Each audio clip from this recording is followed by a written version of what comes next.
The top 10 superheroes 2024 edition video did really well, so I wanted to follow it up with the top 10 supervillains video.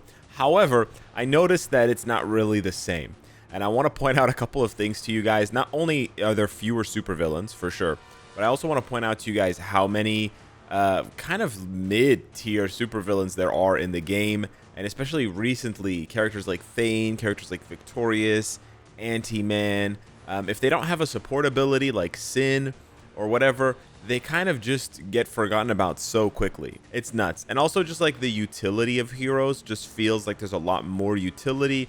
Oh man, like Yondu, Ronin, you know, Beta Ray Bill, Human Torch. It just feels like there's a lot more going on here. Here, when you look at villains, you're like, shit, man, who am I building?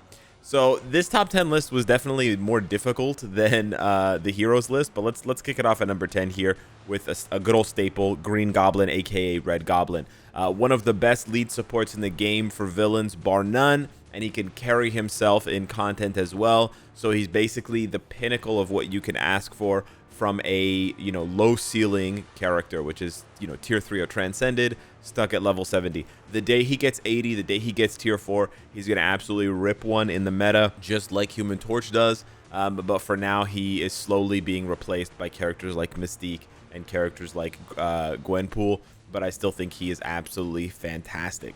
At number 9, similarly, you have Strife, who is the villain version of Wasp, Invisible Woman, and Angel. And it's actually kind of crazy that there's Wasp, Invisible Woman, and Angel. There's 3 on the hero side, and there's only Strife on the villain side. So I did want to point that out. He also has an amazing artifact like Adams, where he heals, and he has, of course, the... Does he have the revive? No, he doesn't have revive. He has a crazy penetration. But no, he doesn't have revive. Does he have revive? He doesn't have revive. Anyways, he was once a PvP threat. Not so much anymore because of tier 4. But in the meantime, he is still a good support, and he has, you know, that going for him, and it's a niche role, being able to give every ally debuff cleanse because of things like Otherworld Battle. I do think there are other picks that I could have chosen for this one, especially since he's not a tier 4, but I also tried to balance out the list, and this is the other thing I wanted to point out, and this is what made the villain list kind of difficult to do. Look at the list of all the villains in the game, and then think, if you could only have 10 to fill out your whole roster, and you needed 10, which 10 would you choose? And I'm using that approach, and I'm also using the approach of I'm doing all of the content, right? So of course people could say, oh, Alex, your list should have Dr. Octopus. Spoiler, he's not on the list. Your list should have Loki. Spoiler, he's not on the list because they're amazing for ABL. Well, yeah, if you had an ABL, ABX focused account, you wouldn't choose Strife. You would choose Loki. You wouldn't choose my next one. You would choose whatever, Dr. Octopus. But I'm saying if you try to cover all of the content of the game and you can only choose 10 villains, it's actually really hard to choose, but also there's not that many options. It's hard to choose because there's like 5 really good villains, and then there's 5 kind of so-so villains. It's actually kind of crazy how hard villains fall off, especially when you consider the tier 4 versions. I guess there's like fewer tier 4 villains. I guess that's part of the problem, but it made this list a lot harder to complete.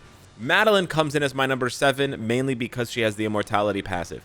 There are other villains like Mr. Sinister who have access to the passive who just didn't get a good enough rework. But yeah, that basically just is what it comes down to. Unfortunately, like Dr. Doom, she suffers from the counter skill not working properly. I'm sure she'll be insane when she gets a uniform in a couple of years. But for now, she's still very good, and she is certainly a top meta for PvP when most of the other metas are banned. But she certainly doesn't hold a candle to the character she was duplicated from, if you know your X-Men lore. Coming in at number 7, we have Hela. I think she's just a slightly better version of Madeline, because although I think she's worse one-on-one, because she doesn't have iframe ignore, and she doesn't have revive, she's better because of the passive support that she provides to allies, making her very strong and making allies very strong against heroes. So that works for a lot. 20% ignore dodge. This can also be used in rare situations in PvE content, and you know, any future PvE content that features heroes will increase Hela's value. So I do think she is good in that regard. I think, you know, in some ways I think she's a bit overrated, but in other ways I think she's very, very underrated. She's also very good for PvE. She hits so hard, insanely hard with Death's Arsenal. So that is absolutely worth a mention on this list. as is our number 6, Carnage. So again, another immortality character. Are you noticing a trend here? Yes. There's not a lot of choices here for villains in Marvel Future Fight, but Carnage probably could be replaced, and I think people would argue that he should be replaced by someone like Dr. Octopus on the list because he doesn't have as much solidified PvE value, but he's still not bad for PvE, and what he lacks in that value he makes up for with PvP, with the artifact, and also with the recurring relevance and sort of upgrades to symbiotes. I probably wouldn't have Carnage on this list if we knew the next update was not symbiote themed. I'll put it that way. So I think maybe Carnage is the one that people question the most, although he's at number 6. He's just a little bit stronger than Hela, despite not having the support abilities. Don't forget, he does have the symbiote leadership, which is still pretty good. It's basically Silver Surfer's leadership for symbiotes, which is not bad, right? So yeah, I think he does a lot, and he's quite flexible. A bit harder to play in PvE, but he can still get it done. Maybe you could flip-flop Hela and Carnage's ranking upon further consideration. And then again, I would probably boot him off the list and put in someone like Doc Ock if we knew that the next update wasn't symbiote themed. But knowing that the next update is symbiote themed increases his value so much. And then we have Gwenpool coming in at number 5. Yes, a brand new entrant here. I think she is super valuable for low spending, free-to-play players, returning players who need to get a huge boost on their damage and they don't have time to wait for events and things like that. You can pick up this uniform and get access to Pierce right away. I know we've been harping on that a lot for Gwenpool, but I think it matters a lot, right? Like a few years ago, we were saying, you know, rush to build Sentry, rush to build this guy Null because they have access to Pierce. They have 5% additional Pierce. Now you don't have to do that. You don't have to spend 100 million gold or 200 million gold and spend weeks grinding the materials. You just, boom, you just drop 1,000 crystals on the uniform, or you wait a month and you pick it up with the ticket for free. Not for free, but with a ticket, right? So it's very, very good. Thanks, Outlander, but not right now. Coming in at number 4, we have Magneto. So now we're getting into in my opinion, this is like the cream of the crop. I think the top 4 villains on this list are very, very good and just easy choices for anyone's roster. After Magneto, you could sit there and argue like, yeah, but I don't really need Gwenpool. I don't really need Carnage, Hela, etc. And you could be totally right. But I think every account needs Magneto. He's just dumb easy to play, hits super hard, super strong, and just washes PvE content. The only piece of PvE content that doesn't really dominate is GBR, but that's okay. I think he's just absolutely fantastic. It's a bit of a shame that it's a seasonal uniform and it's not available all the time, but still, we're coming on 2 years now since this uniform was released, and he's still absolutely dominating. So yeah, I got to give it up to Magneto. He honestly maybe should be in the top 3. But then the top 3 starts off with Silver Surfer. So then you're like, oh, I kind of understand. There's maybe a bit of a PvP skew to this ranking. So if you're more PvE oriented, again, you could flip-flop Hela and Carnage. You could flip-flop Magneto and Silver Surfer. But yeah, I think Surfer certainly deserves a top 4 nod at least. Insane value, and again, like Carnage, continues to benefit from the symbiote passive. And actually the first character, I think, or one of the first characters to have 2 high-quality tags here.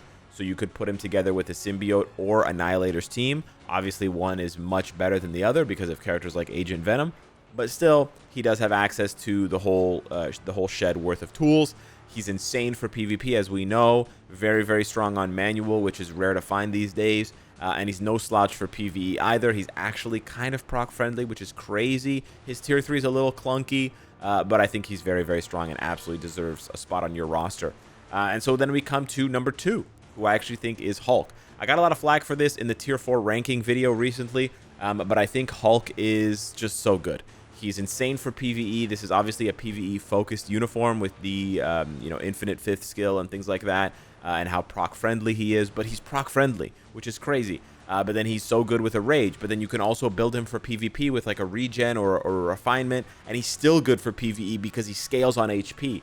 He just does so many things well with so many different builds. It's such a unique character, right? No one really comes close to Hulk in that sense. I know he's taken a hit for PvP, and he's not like the killer that he once was, and people running away and dodging Hulk teams or being terrified or whatever, but he's still so strong. He doesn't need as much investment as other characters because he doesn't benefit from 20 Odin's blessings the way they do. I just think this is such a powerful, valuable character to have on your roster. And I think, like I said, every new player or returning player, if they haven't already built Hulk, they're thinking about it. Certainly ahead of Dr. Octopus and these other villains, because Hulk just does so much more, or as much, for so much less. And so then that brings us to our number one, who I actually still think, believe it or not, my number one for heroes was Wolverine. My number one for villains is Jean Grey. I did not intend to click Namor. Yeah, I think it's Jean Grey, man. Again, think about it. If you could only have one villain on your roster, and you had to complete all of the content with that character, who would you choose? That's right, you would choose Mommy Jean, because she's still the best for everything. If you have to do everything, she's still the best. She's still the utilitarian choice. She still absolutely destroys, obliterates PvE content. The only reason why she's not right there with Magneto for PvE is because she's not available for as many days as Magneto, but it's honestly not off by very much. Also, she's more expensive than Magneto. I understand that, but not much more expensive than Magneto, right? It's not really that much more. And then, unlike Magneto, because of the revive, because of the reflect, because of all these things, she's insane for PvP still. I know she's taken a huge hit. I know I kicked her out of the PvP, you know, top tier club, the winner's circle, because of characters like Sentry, but she can still do well. She can still do well. You can still take down lesser builds if you play her on manual, and you can still basically kill off all of the rest, right? If Sentry is banned, if Wolverine is banned, if Silver Surfer is banned, I know there's a lot of bans, she can still do super duper well. And so I think for that reason, she still deserves a place on this list. But let me know what you think. Hit me up in the comments. Was my top 10 list of supervillains all cracked out, or do I actually have a point? Thanks so much for watching. Smash the like button if you enjoyed the content, or if you didn't, hit the thumbs down. And I'll see you in the next one. Take care.